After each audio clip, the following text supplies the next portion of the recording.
ఆంధ్రప్రదేశ్ వ్యాప్తంగా ఇప్పుడు అందరి దృష్టి భోగాపురం వైపు ఉంది. భోగాపురం ఎయిర్పోర్ట్ నిర్మాణానికి మేమే అంటూ వైసీపీ శ్రేణులు, టీడీపీ శ్రేణుల మధ్య ఇప్పుడు సోషల్ మీడియాలో పెద్ద ఎత్తున చర్చ జరుగుతుంది. కానీ నిజానికి ఎవరి బాధ్యత ఎంత ఉందనేది చూస్తే, ఆంధ్రప్రదేశ్ విభజన తర్వాత ఉత్తరాంధ్రకు కొత్త అంతర్జాతీయ విమానాశ్రయం అవసరమని భావించి భోగాపురాన్ని ఎంపిక చేశారు. అప్పుడు 2014, 2019 మధ్య చంద్రబాబు నాయుడు గారు భోగాపురంలో గ్రీన్ ఫీల్డ్ ఎయిర్పోర్ట్ ప్రతిపాదనను ముందుకు తీసుకెళ్లడం, అలాగే జనవరి 2016 కేంద్రం నుంచి సైట్ క్లియరెన్స్ పొందడం, అక్టోబర్ 2016 ఇన్ ప్రిన్సిపల్ అప్రూవల్ పొందడం, పర్యావరణ అనుమతులు, భూసేకరణ ప్రారంభం, టెండర్ ప్రక్రియ ప్రారంభించి ఫిబ్రవరి 14, 2019లో తొలి శంకుస్థాపన చేశారు. ఆ తర్వాత 2019, 2024 జగన్మోహన్ రెడ్డి గారు వచ్చిన తర్వాత 2020 జూన్ 12న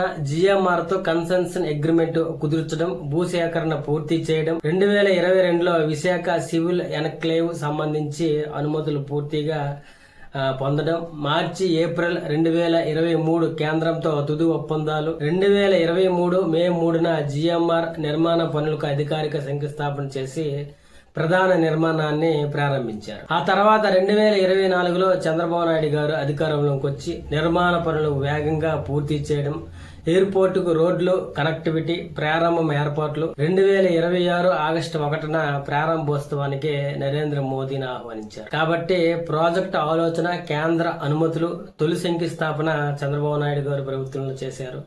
ఆ తర్వాత జిఎంఆర్ తో ఒప్పందం, భూసేకరణ పూర్తి, ప్రధాన నిర్మాణ ప్రారంభం జగన్మోహన్ రెడ్డి గారు ప్రభుత్వం హయాంలో జరిగింది.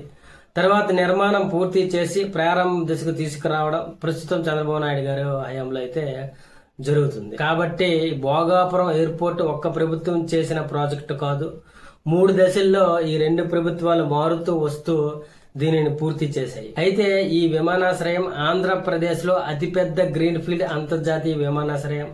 కేవలం 31 నెలల్లో నిర్మాణం పూర్తి కావడం, భారతదేశంలోనే వేగంగా పూర్తయిన పెద్ద గ్రీన్ ఫీల్డ్ విమానాశ్రయంలో ఒకటిగా నిలిచింది. 3800 మీటర్ల రన్వే ఉంది. దీంతో Boeing 777, Boeing 787, air bus A350 వంటి పెద్ద అంతర్జాతీయ విమానాలు కూడా ఇందులో దిగ్గలవు. అలాగే మొదటి దశలో సంవత్సరానికి 60 లక్షల మంది ప్రయాణికులు ఉపయోగించుకోగలరని, భవిష్యత్తులో దీనిని మరింత విస్తరించే అవకాశం ఉందని తెలుస్తుంది.